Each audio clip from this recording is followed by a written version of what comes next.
Hello everyone, back to today's second video. So we've already had a look at the weather for next week to 10 days in today's first video. You can find the video here on the homepage. Just scroll down the page and it's above the pollen count. It's going to be a very changeable week or so coming up, especially next week, which does look unseasonably unsettled as we're drawing to the end of the month. But I'll let you have a look at the first video, see what you think. This video is going to have a look at the JMA for the next 3 months. It's just updated for the July, August, September period. So we'll see what the JMA is showing for the rest of the summer and just into the start of the autumn. Keep in mind, but on Sunday we're going to be doing the first seasonal model roundup for the autumn of 2017. We'll get something like 8 or 9 long-range models together and see what they are all showing for the first time for this autumn.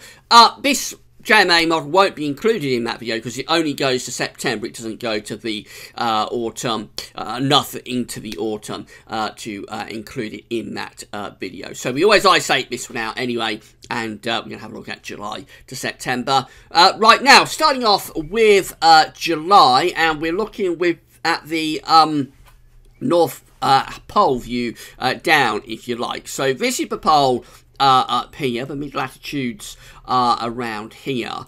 So we've got America there, we've got the UK and Europe there, and then Asia is over here. So, as with any height anomaly, the brighter colours are extrapolating to higher pressure, and the darker colours are extrapolating to lower pressure. So what we see for July is that the model is producing an area of above average heights or high pressure very close to the UK and just to our west. The jet stream is doing something a little bit like that. So it looks like a fairly nice month actually in July. We're placed on the mild side of the jet stream. We've got a ridge close to the country as well.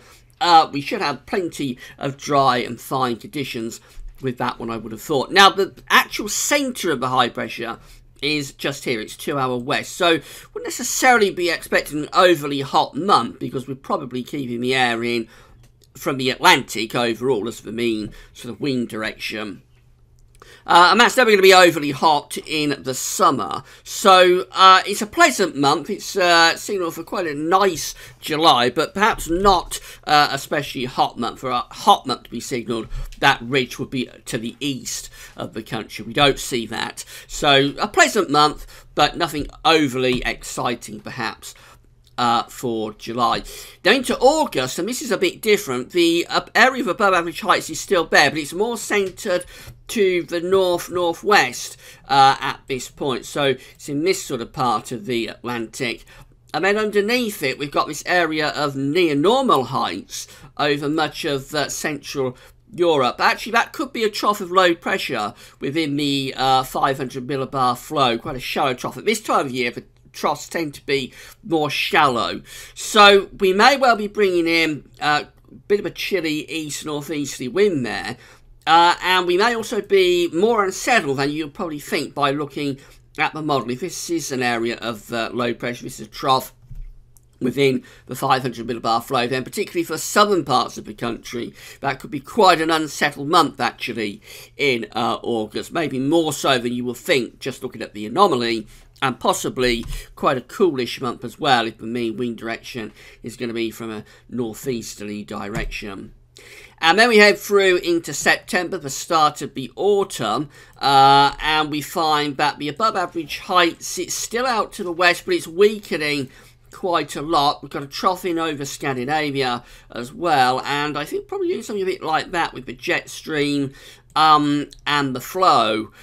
I would suspect that's a fairly cool month in September that we see there. I think we are bringing the winds around from a northerly, northeasterly direction, and it could be quite unsettled as well. Again, particularly so, I would have thought, for the south, less so, interestingly, for the north and the west, but for the south and the east, could be quite an unsettled month, actually. Again, more so than you would think just by looking at that anomaly, taking it at face value. And of course, this trough would be probably providing some really quite cool or early cool autumnal conditions for much of Scandinavia. Quite an interesting 3 months ahead and fairly unusual patterns that we see here. Right, let's have a look at the tropical and mid-latitude view to try and add a bit of detail to this in terms of temperature and precipitation. So what you need to know with this is that the equator on this view is just there. We've got the northern hemisphere here on the northern side of the equator, southern hemisphere is just here on the southern side of the equator. The polar regions are off the chart, but we've got the North Pole up here. We're just looking at that, of course, the North Pole view. And then we've got the South Pole somewhere down here, of course, again, off the chart.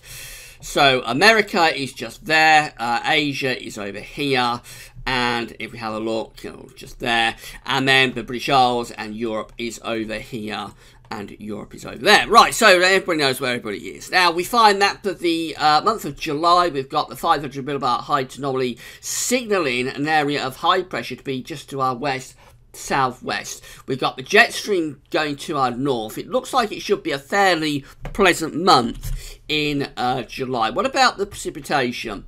And that is actually coming out drier than average through many places. So unsurprising, really, because we are blocking off the Atlantic to some degree. You expect a fairly dry month. That's what the model shows. Drier than average precipitation during July. What about temperatures? They're coming out a little bit milder than average as well. It's not a hot signal, so the anomaly is around a degree above average, somewhere between average and a degree above average. So it's not a hot signal for July. And the reason, if you have a look at the mean wind direction with the wind arrows, you can see, well, it's a bit hard to make out, but the black arrows are coming from that sort of direction. So the air is actually Atlantic based, which is the reason that although it's an anticyclonic month and it's a pretty dry month, it's not an overly hot month because the air is coming in from the Atlantic. And at this time of year, in the winter, of course, Atlantic air is going to be very mild. It's going to be significantly milder than average. And at this time of year, Atlantic air is actually going to be cooler than continental air. So that's the reason that although it's a fairly dry month and quite a high pressure dominated month, the temperatures aren't really being seen to be all that high, albeit they are still a little bit on the warmer side. Now we go through into August, which is this chart just here, of course. And for August, we find that we've got an area of above average heights again, centred to our west and to our northwest as well. And then probably we thought there could be an area of below average heights within the 500 millibar flow to our south and southeast. So it looks like it should be a fairly settled month, but actually we might have a trough within the flow, and we might be doing something a bit like that with the jet stream, and the winds could be coming in from a northeasterly direction. Let's have a look at the temperature anomaly for August, and it's still coming out a little bit milder than average, actually. So the temperatures are holding up. There's no signal for anything overly cold in August. But what about the rainfall signal? And the forecast there is for a wetter than average month for England and Wales, and a drier than average month just about the Scotland and Northern Ireland. So I think there is definitely some sort of trough in there to our south and southeast. And that will be providing maybe thundery rain at times, actually, down in the southern part of the country. The mean wind direction, you see this from the black arrows as you make them out, the mean wind direction is coming from a northeasterly direction. So actually we're doing quite well to be holding the temperature up a little bit above average, because with northeasterly winds and probably a trough to our south, that could be a fairly coolish and quite wet month, actually. We could be ending the summer on quite a disappointing note there. And then finally, we go through to September, and for September we find the area of above average heights, generally in the Atlantic, and you can't really see it, but there is a trough of below average heights across Scandinavia up here.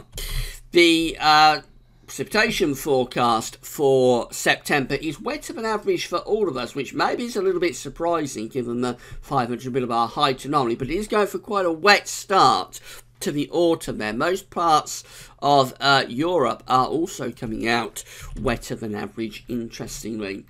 The temperature anomaly, that is still holding up, so all 3 months of signals be a little bit milder than average. Not a strong signal, but all 3 months are coming out around average to a degree above average. Not a strong signal for being very warm, but certainly a little bit milder than average.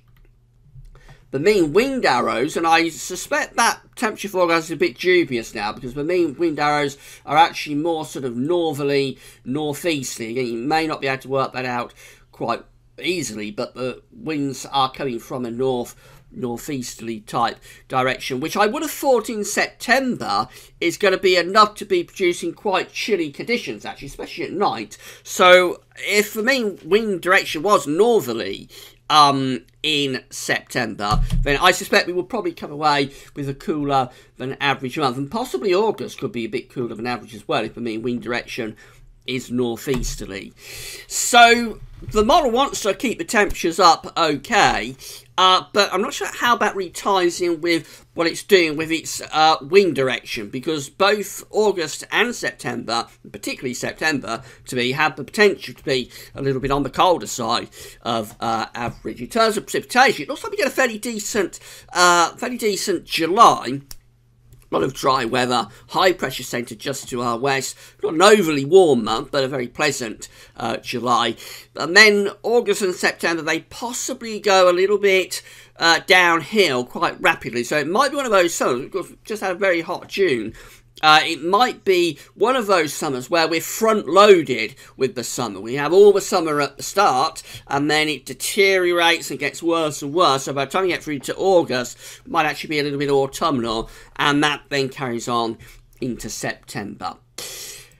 Well, that's how the JMA is looking for the next 3 months. I wouldn't necessarily be overly concerned about this, because all long-range models are highly experimental. They're not to be relied upon. Just a snapshot, really, of what the model is doing this month. But it might look very different when we have a look at it again next month. Of course, next month it'll be covering August to October, and then we'll be able to start including it in the autumn updates. And talking of the autumn updates, don't forget, Sunday morning we'll be releasing the first seasonal model roundup for the autumn of 2017. So if you like all of this long range stuff, you like your long range models, that one will be a very interesting update on Sunday morning. We haven't finished with the JMA for this week though yet, because tomorrow it's JMA Friday, where we'll be having a look at the next month with Japanese CFS V2 models. Right, that's all for now. Don't forget to check out today's first video. That's all for now. Thanks for watching.